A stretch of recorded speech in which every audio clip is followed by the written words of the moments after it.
compañeras y queridos compañeros, primero un gusto estar por acá para tratar de pensar juntos. Yo creo que este es un proceso político que se va a resolver a favor del pueblo si somos capaces de sentir, de pensar, de entender y de luchar juntos. Porque si bien es cierto que con la convicción sola no alcanza solo la voluntad, y no alcanzaría con diagnosticar las injusticias para que éstas se resuelvan. Hay que agregarle a la voluntad la construcción más compleja de la acumulación social y política necesaria para materializar programas. Si bien eso es así, sin la voluntad no alcanza. Y como generación política estamos desafiados quizás a resolver una de las encrucijadas más complejas por lo menos en 20 años. O sea, conquistar un gobierno de carácter popular en tanto coloque en el centro los intereses de las grandes mayorías. Nacional en tanto en una economía cada vez más transnacionalizada que devora de manera gigantesca espacios de democracia. El proyecto popular del Frente Amplio tiene en las políticas públicas la lucha por márgenes de independencia, y democrático porque en última instancia no hay proceso de transformación popular sin más pueblo participante. Cualquier ensayo de proceso de transformación social que oriente hacia la justicia social, si no logra convocar a ser protagonista las grandes mayorías, termina ese proceso frustrándose. Ahora, conquistar un gobierno de esas características en un escenario como el actual de América Latina es un desafío gigantesco, mucho más complejo que el que teníamos en el 2004. Pues, pero ¿y cómo? Si en el 2004 el Uruguay estaba destrozado, el aparato productivo destrozado, un 20% de desempleo, una situación social dramática. A veces parece que no nos acordáramos de casi 160.000 uruguayos en condiciones de indigencia, 1 millón de pobres. Claro, eso era así. Pero siendo así, teníamos un continente donde se ensayaban cambios populares, donde las fuerzas progresistas iban ascendiendo, hijas de las luchas populares, hijas de las luchas contra la dictadura y el neoliberalismo, asumían el timón del Estado. Teníamos una circunstancia internacional producto de la demanda china, de incremento del precio de las materias primas, de incremento de la inversión extranjera. Por lo tanto, las tensiones sociales, porque por más que querramos hacer pirueta, en última instancia para avanzar en derechos se tocan privilegios, y no se puede avanzar en derechos si no se tocan privilegios. Las tensiones sociales eran menores, porque los márgenes de crecimiento económico permitían avanzar en políticas públicas sin mayores tensiones. Y porque estábamos rodeados de gobiernos progresistas. Yo un poco lo señalaba. Era muy difícil para cualquiera hace 5 o 6 años atrás. A ver, el último domingo de octubre del año 2014, cuando celebrábamos conjuntamente con haber derrotado la reforma constitucional propuesta por Bordaberry y la mayoría parlamentaria, ganaba Dilma. No es hace tanto. Y hoy tenemos a Brasil con Bolsonaro, que manda a celebrar el día del golpe de Estado en Brasil. No es que ganó la derecha neoliberal, que ya sería un problema. No es que ganó la derecha solamente para el programa económico. Ganó la reacción a la agenda de derechos toda, contra los sindicatos, contra el movimiento feminista, contra el movimiento afro, contra el movimiento de la diversidad, e instala una revancha salvaje, casi medieval. Ese es el escenario actual de América Latina, no otro. Los datos de esta semana en la Argentina demuestran que el macrismo es una fábrica excepcional de generar pobres. Hay más pobres hoy indigentes en la Argentina que en el 2001. Es de drama. Ahora, el problema es de gestión. Estamos preguntando, el problema es de gestión. Si uno fuera dueño de una gran extensión de tierra y se dedicara a la agroexportación en la República Argentina, Macri está gestionando maravilloso. Se tendría que tatuar a Macri en el pecho, porque le quitó las detracciones, le bajó el salario en dólares a la mitad y le generó fondos para favorecer a ese sector que está haciendo plata en carretilla. O sea, hay sectores económicos que son ampliamente favorecidos. No nos quedemos solo que hay que hacerlo en la discusión de la superestructura política. Porque el proceso de Bolsonaro en lo político es de lo más atrasado, cuasi fascista. Pero en lo económico puso a Guedes, un neoliberal de punta, para favorecer a los sectores vinculados a la precarización del trabajo y las condiciones sociales. Nos pasó en la dictadura un proceso brutal para cortar por la yugular la acumulación de fuerzas del campo popular, pero en lo económico bajó el salario real a la mitad, reventó condiciones. No es posible separar el momento actual de América Latina. El flaco Arimendi escribía en la década del 40 acerca de los procesos continentales. Y vaya si ahora hay evidencia empírica de los procesos continentales. Porque la influencia de los movimientos populares a partir de la Revolución Cubana fue continental. Las dictaduras fueron continentales, la derrota de las dictaduras fueron continentales, la década de los 90 a nivel neoliberal, un continente que se mueve como continente y que hoy tiene una tendencia al neoliberalismo, salvo el triunfo en México. Entonces, ganar en estas condiciones vale doble, es más importante, es de una significación histórica. Junto con nosotros, aunque no nos demos cuenta, ganando en octubre están ganando el pueblo brasilero que lucha contra Bolsonaro y el pueblo en Argentina que resiste al macrismo. Porque le estaremos demostrando de este país pequeñito y con un montón de Copas América que somos capaces de derrotar la ofensiva neoliberal aún con todo en contra. Es eso lo que está arriba de la mesa. Tiene esa importancia ser fundadores de un proceso de cambio de ciclos en América Latina, alimentando la llama del que se puede. Si tiene esa importancia, compañeros y compañeras, no deberíamos subestimar ni un minuto, el papel de los centros de poder para evitar que esto pase. A ver, esta semana pasada hay un problema enorme en el sistema financiero uruguayo. ¿Por culpa de los uruguayos? No, por culpa de Estados Unidos, que decidió enterrar al Bandes.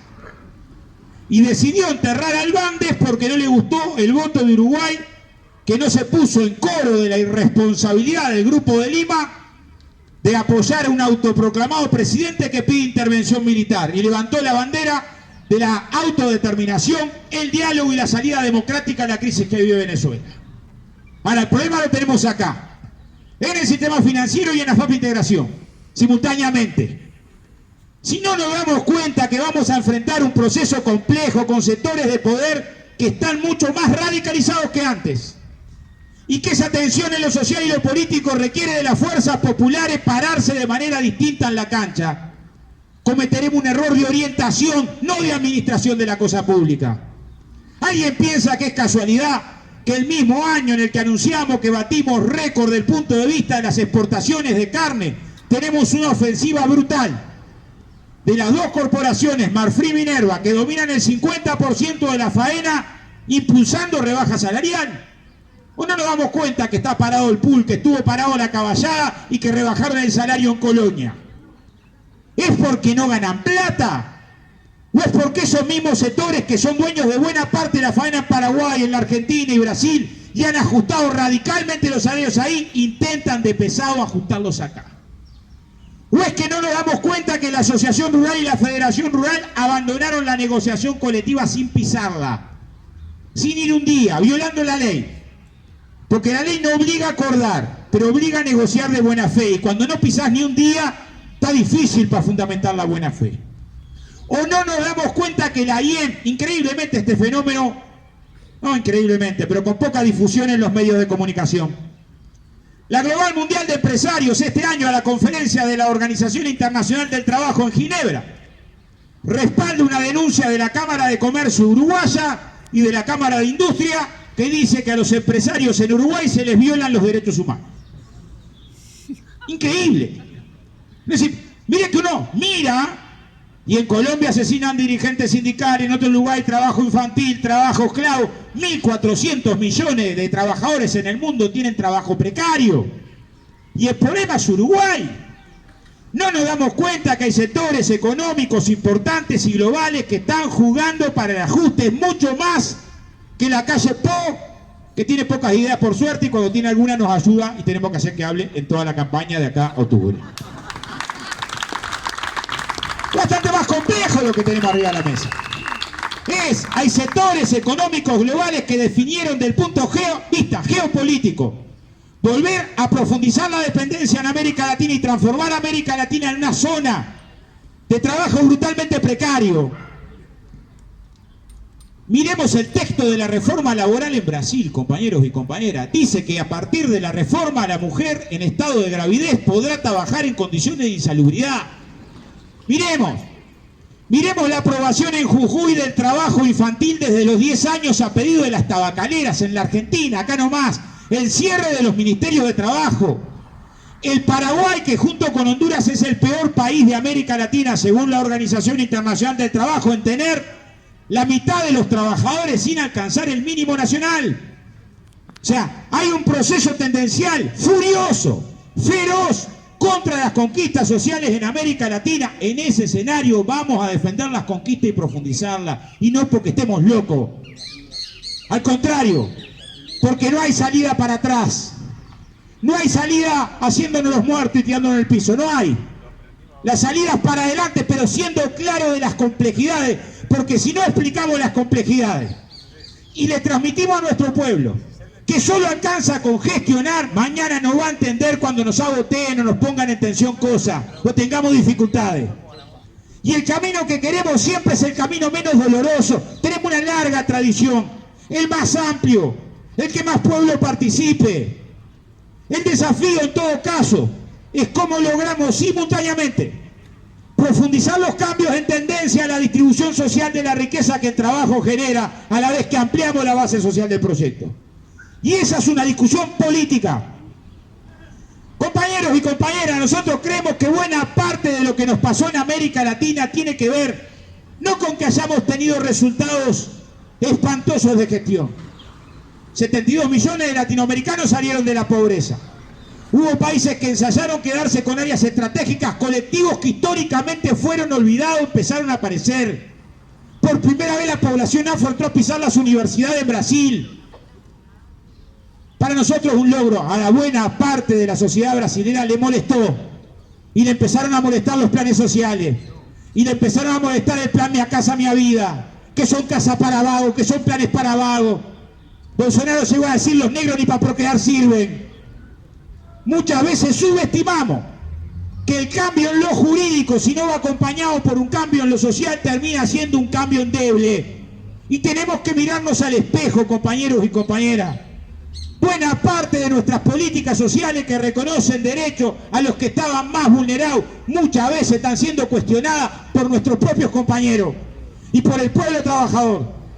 Y en un país donde hace 20 años era casi imposible encontrar a alguien que planteara reducir, recortar, rebajar las prestaciones de asignaciones familiares. Al contrario, en cualquier esquina uno podía encontrarse y decir: bueno, qué poquito que cobramos, y cobramos cada 2 meses, ¿se acuerdan? Que era cada 2 meses. Y además quedabas sin changa y perdías la asignación. Decía: vos, me da de postre que quedé sin changa, pierdo la asignación, carambola y paz, cuando más la precisa. Y la mujer que estaba sola, sobre todo la mujer, porque las que quedan solas con los gurises, sobre todo es la mujer, y la pobreza en general es femenina y de niño. De niño. Y no nos puede. Miren, compañeros, si reivindicamos ser de izquierda, no podemos andar avergonzados cuando decimos que hay que mejorar la atención social a los que están más vulnerados, porque si no seremos otra cosa, pero no de izquierda. Nos organizamos y luchamos toda la vida para que esas cosas existan. Ahora, en términos culturales, hoy la defendemos medio avergonzada. 1.500 pesos recibe una mujer pobre que tiene un gurí a cargo. El debate social tendría que ser cómo mejoramos esa prestación. Sin embargo, el debate social es que se le da plata al pichi. Y nos vienen ganando la cabeza. Entonces no alcanza con la transferencia. Hay que empoderar en derecho. Estamos reconociendo todavía un mínimo de derecho y falta más. Y no nos tiene que temblar la voz para defender espacios de conquista, porque si no nos acorralan. El año 2012 hubo una encuesta a empresas que invierten en Uruguay y que reciben exoneraciones tributarias. Se les preguntó por qué invertían, cuáles eran las razones para invertir en Uruguay, qué cosas los movilizó a invertir en Uruguay. 2/3, 2 de cada 3 empresas sostuvieron que las exoneraciones que recibían no eran importantes, no era lo que los definió invertir en Uruguay. ¿Qué otros fueron los motivos? Que la estabilidad, que el clima social, que las posibilidades desde el punto de vista de los recursos naturales, que esto, que lo otro, pero no las exoneraciones. O sea, de cada 3 empresas que vinieron a invertir, 2 nos dicen que no las precisan, pero no instalamos un debate. Bueno, ahora sí lo instalamos porque está en el programa y tenemos que defender el programa que votamos, que dice, revisemos y dejemos las exoneraciones, cómo no que sean necesarias. ¿Cómo no? Todas las que no sean necesarias, no. Y nos tiene que doler más una exoneración no necesaria, una gran inversión, que cuando se le da 1.500 pesos a una mujer pobre con un gurí a cargo. Lula hace unos años decía, los neoliberales no se educan en que cuando hay recursos del Estado para los sectores vulnerables, eso es gasto, es gasto, es gasto. Y cuando hay recursos que se transfieren a sectores económicos importantes, no, eso es inversión. Hay parte hasta del lenguaje que va construyendo un sentido común. Y nosotros tenemos que apropiarnos de las luchas y las transformaciones logradas de cada reforma, pero no alcanza solamente con enumerar logros. La batalla política que este año tenemos es bastante más, y miren que uno intenta repasar cada conquista, que no se le escape una en cada milímetro, pero no alcanza solamente con enumerar logros. El desafío que tiene la izquierda es volver a organizar pueblo para avanzar en transformaciones democráticas y populares, y es bastante más complejo que enumerar logros. Es por ahí que trasciende y se da la batalla política y cultural. Compañeros y compañeras, miren que en la Argentina mucha gente votó contra los planes sociales, gente trabajadora, Yo una vez, que fue una actividad del Claxo, un tachero me dijo, tengo como 10 millones de hijos, porque con la plata que me saca esta yegua, le están dando las asignaciones de las bolivianas que vienen a parir acá para llenarse de hijos, porque... ¿Cuán lejos estamos de eso acá, compañeros? ¿Cuán lejos, compañeros y compañeras, que nos vaya ganando la lógica de un individualismo tan brutal que si vemos a alguien reventado contra el piso no nos mueva las tripas? ¿Cuánto en nuestros paradigmas de la construcción de lo colectivo, de las prioridades, estamos siendo verdaderamente artiguistas de colocar en primer lugar los que están y las que están más vulneradas? Y ese es el desafío de este año, esencialmente político. En primer lugar, porque tenemos este clima regional adverso. En segundo lugar, porque hubo una caída pronunciada del precio de los commodities, por lo tanto jugamos en un escenario de mayor tensión social. De mayor tensión social. Por más que cabe recordar que si uno mira la recaudación global del impuesto de la renta empresarial del año 2018 y la compara con el 2014, creció 50 puntos por encima de la inflación. Todos lloran, Cuando pones el micrófono, todos están muy mal. Parece que todos en el Uruguay están pasando una crisis que estamos peor que Somalia. Ahora, cuando vas a la discusión fina, en términos de comportamiento de la economía, muchos de los que lloran y están muy mal, están jugando a la mosqueta. Y también eso está en discusión, porque en última instancia, cuando hablemos de política salarial, cuando hablemos de política tributaria, cuando hablemos de seguridad social, lo que vamos a discutir de fondo es una enorme tensión acerca de qué sector social es el que carga con el pato en primer lugar. No es una discusión estrictamente técnica, es esencialmente política. Voy a poner algunos ejemplos.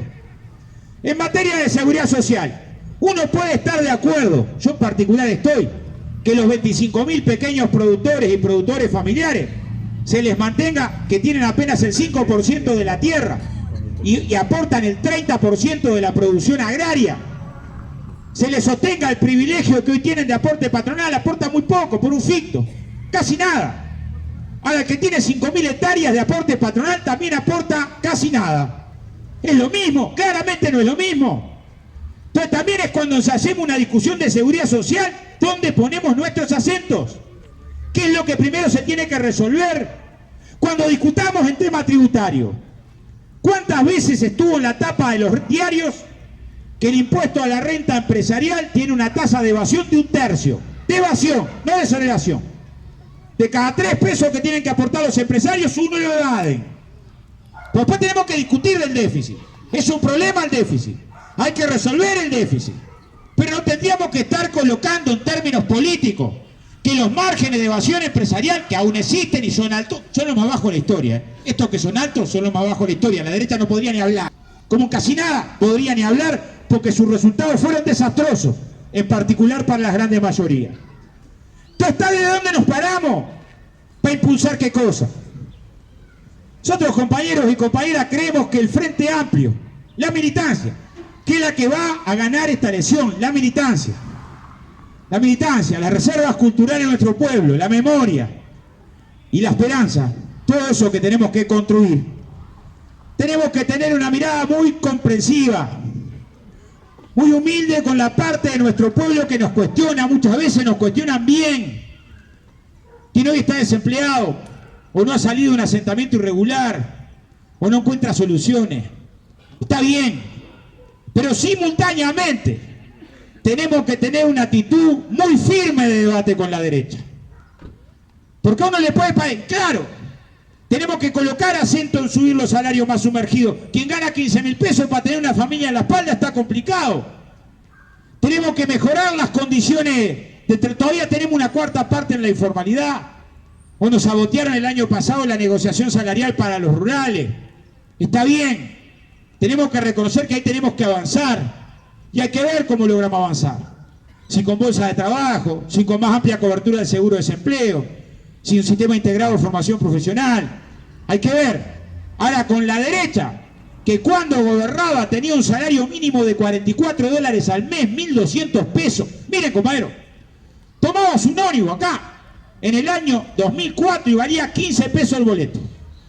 Y el jornal era 1.200 por mes, 40 pesos por día.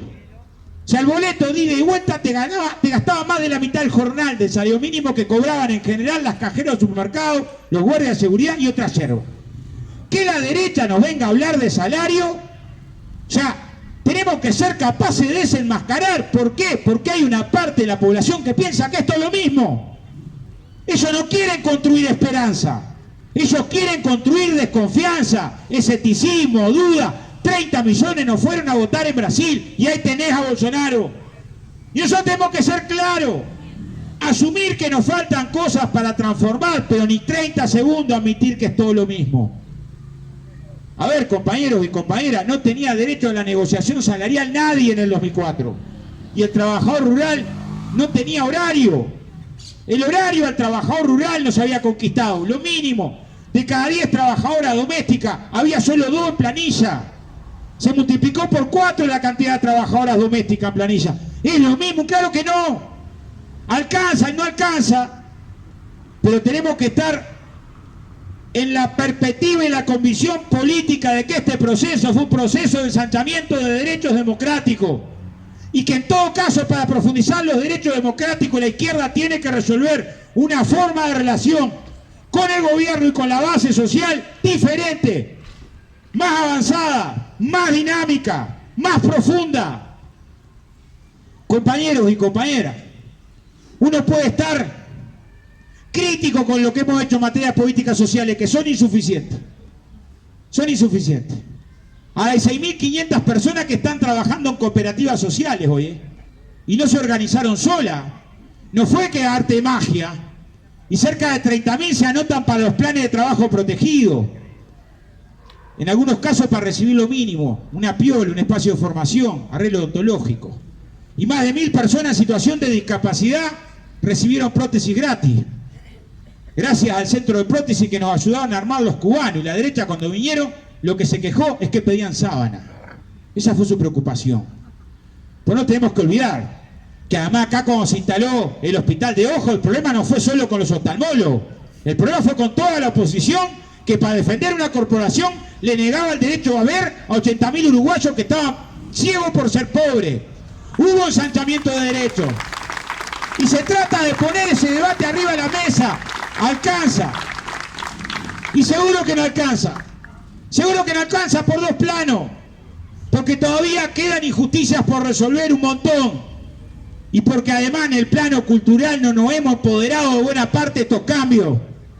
Y eso no es un problema de echarle la culpa al pueblo. Un militante de izquierda no le echa la culpa al pueblo, se echa la culpa a sí mismo, que le faltó organización y más llegada y más lucha para convocar y convencer. Si no, seríamos una elite o una secta. Entonces tenemos planteado un conjunto de desafíos políticos que intentan entender que buena parte de las luchas sociales que se despliegan, y algunas se despliegan cada vez con más fuerza, y muchas de esas luchas sociales son las que van logrando los cambios. A veces son mucho más importantes esas luchas sociales que la norma que viene después. A ver, muchos de nosotros estamos aprendiendo a enfocar desde una perspectiva de derechos humanos las desigualdades basadas en género, mucho más por el movimiento, la emergencia del movimiento feminista, que es conmovedor, que por tal o cual ley. Muchos de nosotros, y muy buena parte de nuestro pueblo, entró a mirar que también era un problema de seguridad, los más de 50.000 accidentes de trabajo que teníamos por condiciones precarias, porque la lucha de los sindicatos puso el tema de la siniestralidad laboral arriba de la mesa, mucho más que la superestructura. Los cambios no siempre nacen desde arriba, es más, muchas veces nacen desde abajo. Porque hoy todos nos sacamos un poco boleto y vamos a salir a defender la ley trans con toda esta miserable campaña que algunos sectores conservadores están haciendo. Ahora, recordemos, compañeros, hace 30 años, invitar a una persona trans a un comité, te convido para el temblor. Era mala imagen, no decir. Yo cuando le cuento esto a mis gurises me miran como diciendo, ¿de qué cueva saliste? Pero buena parte de las cosas que aprendimos, las aprendimos de los movimientos sociales que pusieron arriba de la mesa bandera. ¿O es que hace 5 años no a la baja no fue clave para que hubiéramos ganado la batalla?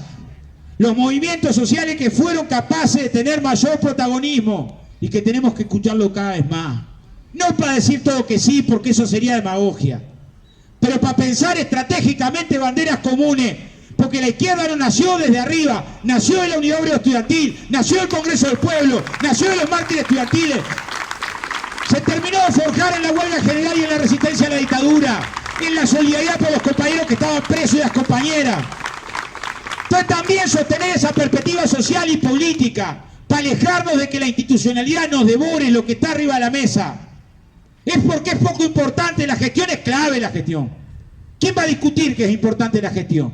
La administración con austeridad, la ética, la evaluación de procesos, de resultados, y el frente tiene los mejores técnicos. No está eso en debate. Lo que está en debate, y creo que tenemos que hacer claridad, es que lo que estamos enfrentando es un proceso político durísimo, de tensión contra los pobres y los trabajadores. Y cuando ensayan medidas para recortar los derechos laborales, lo que piensan. Nos gustaría escuchar ahora.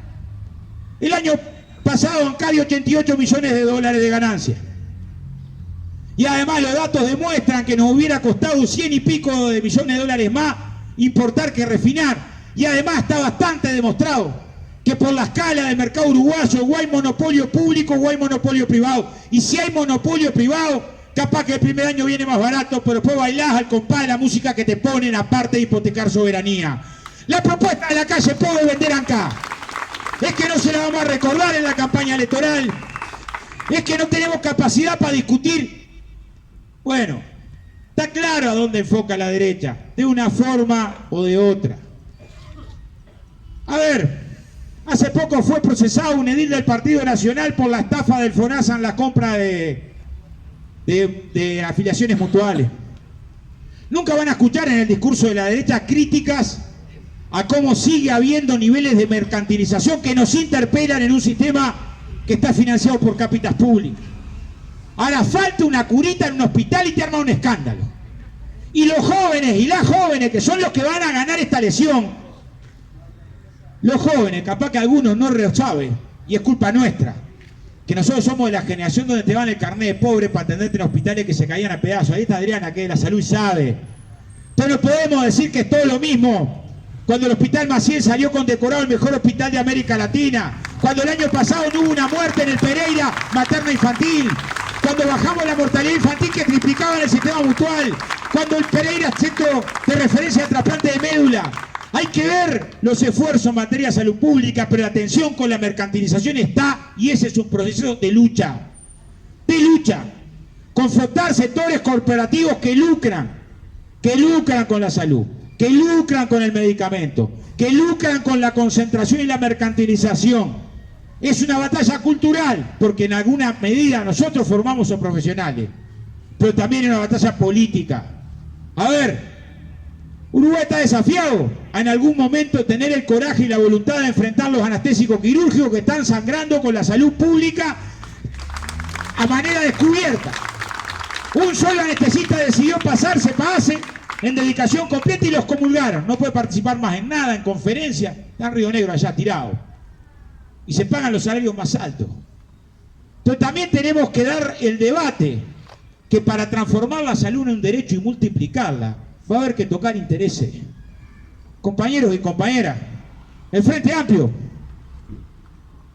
y cuando hablemos de seguridad esto es importante, definió en el programa, y estamos para defender el programa que definimos entre todos, porque ahí está la clave de la unidad, que mínimo vamos a duplicar la inversión en vivienda. Y no lo hizo de manera irresponsable, pero una medida valiente, valiente. Nos pone arriba de la mesa la necesidad de encontrar los recursos para duplicar la inversión en vivienda. Y habla el programa del Frente Amplio, no otra cosa, de que tenemos que regular el mercado de alquileres que viene tragando salario de los uruguayos de manera descarada. Porque hace 13, 14 años que sube por encima del costo de construcción y por encima del IPC y por encima del índice medio salario. Y si lo que alquilás son casas, nada explica si no la especulación subas por encima.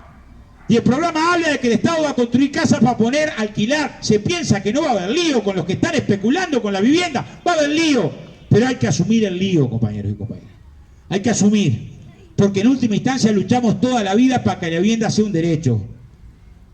Y no puede costar tanto pensar que nos tiene que doler mucho cuando vemos una mujer llena de gurises que muere en un incendio en un asentamiento, en un rancho costanero en invierno, calefaccionando como pudo. Porque ahí muere de pobre. Y eso es una perspectiva de izquierda lo tenemos que colocar como prioridad. También ahí hay problemas de seguridad. Habla el programa del Frente Amplio, compañeros y compañeras, de generar un fondo para el suelo urbano. Y el suelo urbano está brutalmente mercantilizado. Y en general hay una tendencia muy fuerte a generar barrios selectos, donde tenga posibilidad de acceso al trabajador medio, de sectores populares. Y nosotros pensamos que hay que construir ordenamiento territorial integrado. Espacio para las cooperativas. Ahora va a ser también una batalla campal. Porque a los que hacen barrios privados les conviene. Sale 3, 4 veces más el metro cuadrado. Genera una lógica elitista. Y también desde ahí discutimos el tema de la seguridad. Porque si frenás el crecimiento de asentamientos irregulares o el ensanchamiento a la periferia, estás debatiendo una forma que tiene que ver con cómo construir ciudadanía. Entonces el problema es si logramos que el programa ordene la discusión. Que el programa oriente la discusión. Porque ellos tratan de convencernos. Hay una vieja frase de la Thatcher, la primera que en democracia aplicó el neoliberalismo, que se ensayó por primera vez en Chile con el programa del ladrillo de los Chicago Boys de la Escuela Austríaca de Economía, de convencernos de que era otra alternativa. Entonces hay quienes te presentan, sí, Paraguay, una miseria bárbara, pero es el único camino que hay. Tenés este plato de lentejas, comelo, dejalo. No hay otra alternativa que la desregulación. Intentan imponernos en la cabeza para que estemos desalentados. Decimos, pues está tan complicado todo, no me queda otra. Es muy crudo, pero no me queda otra. Y el desafío de la izquierda es trazar arriba a la mesa una estrategia distinta al no me queda otra. Dicen la mitología que había un rey persa, Xerxes, que cuando había una inundación mandaba a los mejores guerreros a darle cadenazo al agua. Cuando nos presentan una forma de organización económica como la única posible, cualquier alternativa parece que vas contra un fenómeno natural. Y la izquierda acumuló políticamente en torno a una estrategia distinta, que no implica producir sobre la base de los costos salariales. Pensar una estrategia de transformación productiva tiene para nosotros por lo menos 4 o 5 claves. En primer lugar, un esfuerzo de los recursos públicos en investigación más desarrollo, está en el programa. Apuntalar, porque no va a haber cambio científico, tecnológico si no hace un esfuerzo ahí.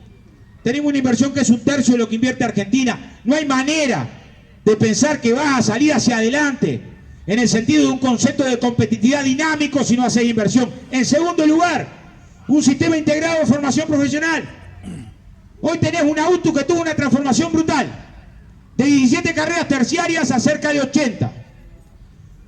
De 1.300 gurises aprendiendo tecnicaturas de lechería, mecatrónica, energías renovables, a cerca de 13, 14.000. Tenés la UTEC que no tenías. Tenés una universidad descentralizada en el interior. O sea, parte de estas cosas la podemos hacer. O sea, apenas 800 gurises entraban a la universidad en el interior, hoy entran cerca de 4.000. Porque tuviste un esfuerzo importante en democratizar el acceso a la educación. Bueno, necesitas ahí pensar que tu estrategia sobre tener la mano de obra más altamente especializada, no la más pobre, no la más barata. No es ese el camino para el Uruguay. En tercer lugar, tenés empresas del Estado potentes. Podés pensar, profundizar. El año pasado se votó una norma para eso con un 30% para la economía social. Que las compras públicas se transformen en una palanca para desarrollar cambios científico-tecnológicos sector por sector de actividad. Cuarto, tenés el único país de América Latina que la mitad de la banca es pública. Se han generado fondos para determinados desarrollos, lechero, arrocero. Podés pensar una política de fondos para financiar un proceso de transformación productiva. Pero quinto, que es donde está la madre del borrego, porque cualquiera puede hablar de cambio tecnológico, cualquiera puede hablar del Internet de las cosas, de la robótica. Es que el resultado del cambio tecnológico tiene que ser sobre todo socialmente sustentable. No queremos cambio tecnológico para la pérdida de puestos de trabajo. Queremos cambio tecnológico con reducción de la jornada, acompañado con formación, con mejora de los salarios, con mejora de las condiciones, con mejora de las políticas sociales, que parte del resultado de la riqueza que el Estado ayuda a generar se distribuya. Y ese es un lío político. Si lo dejás en manos de las corporaciones, la tendencia, como la planta del sol, es a la concentración. Entonces también está ensayar una estrategia distinta a la paraguaya. Colocarla arriba de la mesa, además que Uruguay, por el tamaño que tiene, competir en base a escala está bravo. Y tenemos que ser capaces de politizar, de ensanchar derechos. En materia de educación lo decíamos.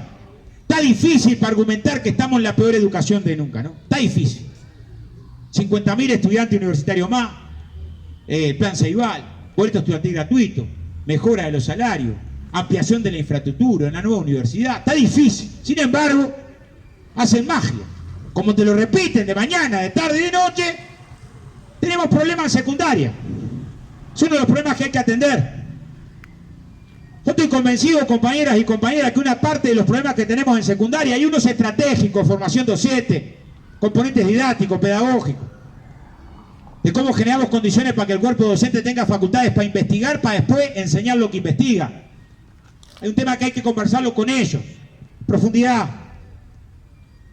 Y para eso hay que mejorar los salarios, porque en el 2004 lo que tenía que investigar el docente era cómo llegaba a fin de mes. No nos olvidamos que la derecha les pagaba 5.000 pesos, y hay que hacerles acordar también a la derecha, cuando habla de educación, que le pagaba 5.000 pesos a un maestro o un profesor. Pero compañeros y compañeras, no tenemos un desafío, sobre todo en secundaria, que es que tenemos niveles de deserción que están jodidos. Hoy todo el mundo entra a secundaria, pero tenemos niveles de deserción, sobre todo en los más pobres, que están jodidos. Desde el movimiento sindical impulsamos hace unos años unas becas, modestas. En el 2016 llegaron a 5.000 y pico gurises, 7.000 gurises el año pasado, este año vamos a llegar a 9.000 por intermedio del INEFO. Menos del 10%, una beca de media base de prestación y contribución, 1.000 y pocos pesos por mes durante 8 meses. Nada, es nada eso. Ahora, con ese programa de becas, menos del 10% de los gurises deserta, de los que recibieron la beca. Es nada, ¿eh? Y en el quintil más bajo, en los más pobres, más del 80% deserta hoy. López Obrador acaba de plantear un sistema de beca para toda secundaria. Yo no sé si nos da el cuero para toda secundaria, y lo estamos estudiando. Miren el programa del Frente, esto lo dice clarito, textual, ampliar sistema de beca. Y textual, garantizar trayectoria educativa. Y tenemos que ser capaces de debatir desde el programa, sí, para dar una batalla, para sostener el sistema educativo a la gurizada más vulnerable, para discutir que ahí también se resuelve la seguridad. 9 de cada 10 jóvenes que están presos son jóvenes que no terminaron un ciclo básico. No nos comamos el verso que la seguridad se resuelve solo con procedimientos, un error. Hay que volver a tener un enfoque estructural de los temas de la violencia, todos. Y hay que construir técnicamente el financiamiento, pero hay una batalla que es política. Si instalada esta iniciativa nos arremeten con que de lo que se trata es de que estamos dándole más plata a los vagos, o es de que estamos dándole más plata a los tichis, estamos liquidados antes de empezar. Si no somos capaces de explicar, si no somos capaces de explicar en nuestras experiencias con el patronato que hace 10 años estamos laburando, que apenas hay un 6-7% de reincidencia, contra un 60 y pico de reincidencia cuando no hay experiencia de salida. Si no somos capaces de explicar, y se dice, oh, pero están dando trabajo a los presos, lo que faltaba, ustedes están del lado de los presos. Cuando en realidad tenés que transformar el sistema carcelario, si no, es puro discurso lo que hablé de la seguridad. Y tenemos que dar debates más estructurales de algunos temas para ayudarnos a entender. La presidenta Asmide, que tuvo que enterrar a su hijo, está con nosotros en el patronato, y tuvo que enterrar a su hijo, no es que ve los temas de seguridad solamente por la tele. Tenemos que entender que tiene que haber un abordaje integral. Policía tecnificada y mejor, sí, está claro, pero no solo desde ahí. Porque más policía y mejor tecnificada tenemos, y eso no resuelve algunos componentes estructurales de la violencia. En tema de educación, dos temas más, compañeros y compañeras. Uno, el programa del Frente Amplio establece, y yo quedé muy contento, de que para este periodo la discapacidad, la lucha por la inclusión de la población a la que discriminamos groseramente, que es la población que está en circunstancias de discapacidad. Hace un par de años acá hacíamos una actividad en esta misma plaza, juntando firmas para una campaña para aprobar una ley integral que reconozca los derechos de las personas en situación de discapacidad. Pues somos mágicos, somos mágicos. 3 de cada 10 termina la escuela, 1 de cada 10 personas en situación de discapacidad termina ciclo básico. Y después desde el Estado a veces pedimos que vengan con sexto terminado de liceo. ¿No? Vamos arriba. O sea, nosotros mismos organizamos la educación, no pensando en la persona que está en situación de discapacidad, y después le ponemos la exigencia. Esas cosas las tenemos que revertir, no nos las podemos permitir. Porque buena parte de la discapacidad la organizamos socialmente. No enseñamos lengua de señas en las escuelas, no hacemos rampa, no generamos transporte accesible, no esto, no lo otro. Y sé que hicimos mucho más que ello, que es una vergüenza. En el último periodo que tuvo un gobierno la derecha apenas entraron 25 personas en todo el periodo del Estado. No pueden hablar. Pero nuestra perspectiva ahí no es hacer mejor que la derecha, es hacer lo justo y poner en el centro al que está más embromado. Y también la política se entiende desde ahí. También desde ahí se da una batalla desde la ética. También desde ahí se moviliza. Se organiza pueblo en torno a levantar banderas justas. Tenemos que ensanchar la educación artística. También es un tema de la violencia. Solo 2 escuelas de arte en todo Montevideo. 22 en todo el país. Y el que diga que ensanchar escuela artística es lujo, que no entiende nada. Y queremos que los gurises más vulnerados sean los que primero tengan derecho a aprender guitarra, aprender teatro, aprender percusión y construyan identidad. También para que la identidad mañana no se las dé el narco. También desde ahí se discuten los temas de seguridad. Integral, abordaje integral. Y va a costar plata, pero cuando hablemos del 6% para la educación, tenemos que colocar el para qué. Si no parece una cocina hueca. Y obligarnos que nos ayude a movilizar, organizar desde abajo. Compañeros y compañeras, tenemos un enorme desafío. Tenemos un enorme desafío. Y el desafío no es quién de los compañeros o la compañera va a encabezar el barco. Porque no hay compañero o compañera que pueda garantizar solo nada. No hay. No es la forma en la que construimos. Tenemos que abandonar la idea de decir las cosas que hizo el gobierno. Porque el gobierno es hijo de las luchas populares. Es parte de las luchas populares. Y hay que mirarlo en conjunto con la relación del pueblo que lucha y se moviliza, que se organiza, piensa, siente. Es de ahí que logramos las transformaciones.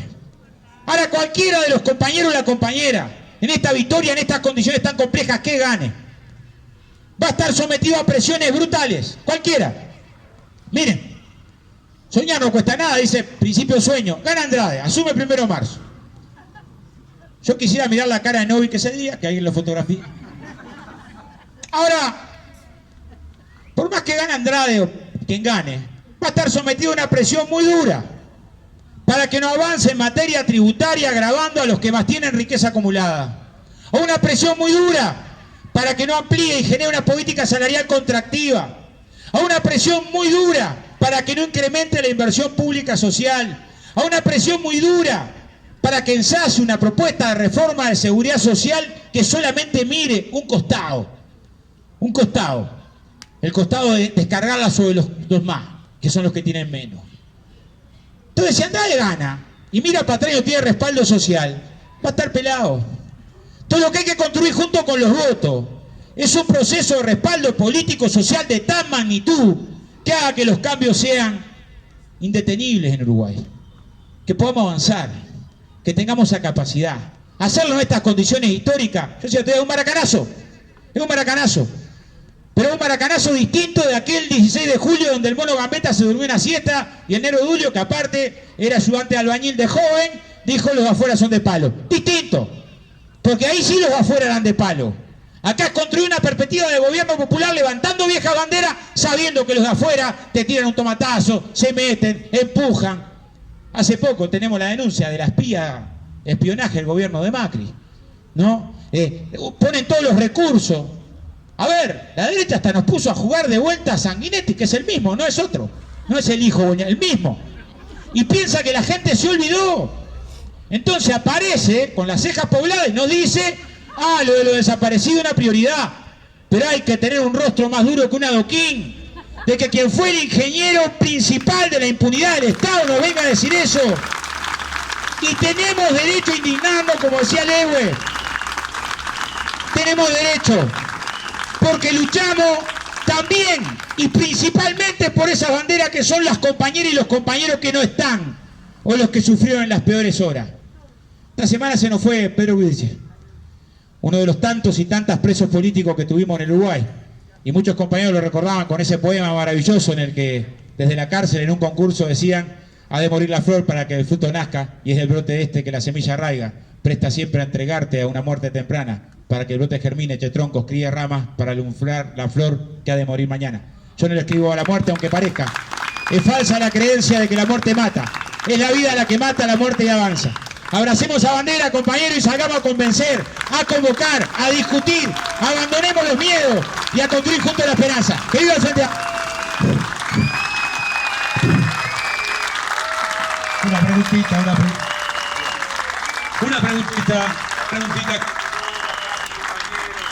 Capo, a ver. Hay un compañero de los que estamos acá presentes que pregunta.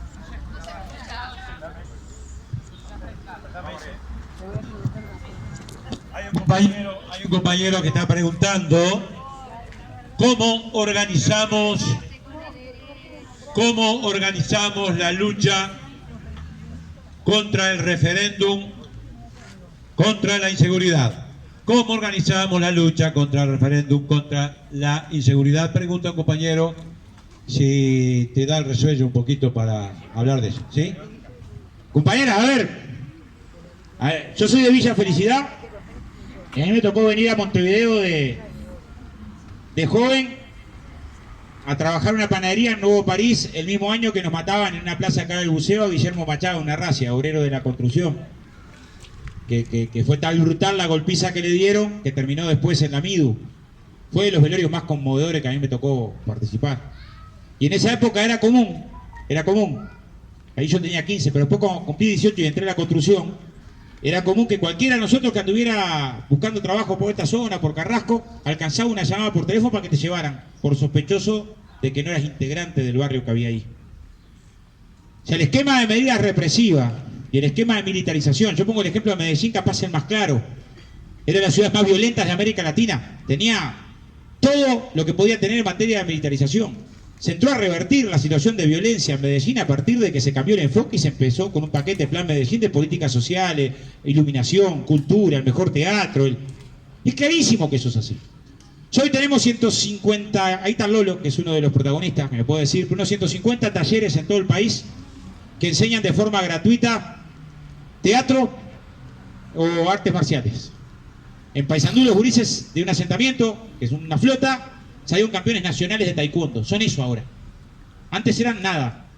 Y eran nada regalados para que el narco del barrio por 10 pesos estuviera de campana. Acá en Luis Valleverres y Ruta 5 hay 140 gurises haciendo de manera gratuita. Una de las compañías de teatro de la costa, Lolo me puede ayudar porque es uno de los protagonistas, está ahí. Llegó a salir al exterior con la compañía de gurises, hijos de doméstica, de mujeres solas o de laburantes. Muchas veces la batalla por la convivencia está en ese terreno de cómo construir una identidad desde el trabajo. Tenemos 40 gurises de Niniza que han salido en convenio con la Intendencia primero con la Junta Departamental en realidad, y después con el sindicato y la Cámara de la Construcción a trabajar. Y vos ves el proceso. Del gurí que te dice, yo soy chorro, hijo de chorro, mañana voy a que te dice después, yo soy albañil, soy del Zunca. Ves ese cambio. Pero hay que militarlo ese cambio. Hay que construirlo. Y la batalla es en toda la línea. Es en la línea de que tenemos que tener un sistema de salud mucho más avanzado que el que tenemos, porque estamos desbordados para el control de las adicciones, para los problemas de salud mental. Estamos desbordados. Yo sé lo que hemos avanzado en materia de salud. En esta área nos ha costado un abordaje comunitario. Y tenemos mucho para avanzar ahí, garantizando derechos. Es generando condiciones en circunstancias de la cuestión de para incrementar la inversión social en la política de la primera infancia y nos apunta de inflación punitiva. Hace 60 años que en Uruguay cada vez que se abordan los temas de seguridad ciudadana se incrementan las penas. Es más gente presa, más tiempo. Parece que más gente presa, más tiempo nos da una sensación de seguridad. Va a estar preso más tiempo. Y después nos olvidamos de qué pasó del otro lado. O casi nos olvidamos. No estoy diciendo nos olvidamos. En la percepción, como parte del problema. Y termina generando una condición que un abordaje integral que tiene que ver con todo esto, la crisis urbana, infantilización de la pobreza, papel del narcotráfico, la influencia cultural de construir identidad en función de lo que tengo. Si tengo identidad. Yo me crié en un barrio que alcanzaba a tener 5 piedras para ser feliz jugando a la payana. Ahora hoy la sociedad es distinta. Todos los días tenés que tener la nueva calcomanía, el nuevo cosetito, el nuevo paquete no sé qué. Si no, no sos nadie. El que no va a tal lado a comer tal carne picada no existe. O la mira contra el vidrio. Entonces también para abordar los temas de la violencia en la sociedad, y el gurí que está en pata en el asentamiento de las cabañitas también quiere tener el álbum de figurita del mundial y se siente infeliz cuando no lo tiene y ve que otros lo tienen. Entonces, ¿cómo construir una perspectiva que enfrente a la violencia? ¿Hay que combatir a las mafias, a los narcos? No hay duda, no hay duda, pero hay que quitarles territorio, quitarles base social y culturalmente construir otra identidad. Es claro que la propuesta de Larrañaga es una propuesta profundamente demagógica, de usar el dolor de la sociedad, el dolor con los temas de la inseguridad. A ver, a mí hace 2 años me tocó acompañar a una compañera de militancia de toda la vida a ver cómo había encontrado a la hija quemada entre un auto, un domingo de tarde. Y la veíamos a la gurisa todos los días en la vuelta y laburaba y jugaba al fútbol o sea, ahora si querés resolver desde el dolor los problemas, terminás yendo a la Edad Media. A decapitar gente en la plaza. No es por ahí que vamos a resolver los temas de la seguridad. Es un tema que a la izquierda le cuesta porque nos ha costado mantener la bandera de un debate integral en toda la cancha. Y entre otras cosas porque a veces nos convencieron que se les dio mucho a los pobres, cuando en realidad lo que hicimos fue reconocer derechos que estaban vulnerados todavía insuficientemente. Y si tuviéramos más paños reconoceríamos más. Pero estamos interpelados para esta batalla. Hay un montón de jóvenes en todo el país que se están organizando para darla. No para decir está todo bien, pero para interpelarnos desde otro lugar para el debate de la seguridad. ¿Qué hacíamos los militantes de la izquierda que yo conocía a fines de los 80, que electoralmente era mucho más chica, pero teníamos una capacidad militante mayor? Éramos los mismos nosotros que estábamos en el comité, los que organizábamos el merendero, la Olla Popular, la cooperativa, el proyecto cultural, Hoy tenemos una izquierda que con los años, muchas veces, queda más contemplando la realidad y no la milita tanto. Entonces, si ve algo que está mal, va y critica en el Facebook. Pues no organiza para luchar contra eso. Y eso también lo tenemos que recuperar. Precisamos recuperar, mantener el espacio electoral y ensancharlo, pero recuperar la perspectiva militante, porque es en la militancia en la que generamos el cambio cultural, no en otro lugar. Pero bueno, muchas gracias, compas, y vamos arriba. Un abrazo. La última, porque tiene que seguir cortita. ¿Cuál es el equipo, preguntar acá, económico, si tú llegas? El equipo económico, igual que el equipo del Ministerio de Trabajo y del equipo de Seguridad Social y el equipo que armemos va a ser el que definamos entre todo el Frente Amplio. Yo no creo que estemos en una interna que el que gana define por todos. Es más, creo que estamos en una interna que el compañero o la compañera que gana la interna en junio, lo primero que tiene que hacer es ir a abrazar a sus otros compañeros y a buscarlo porque lo necesita muerto. Vamos arriba.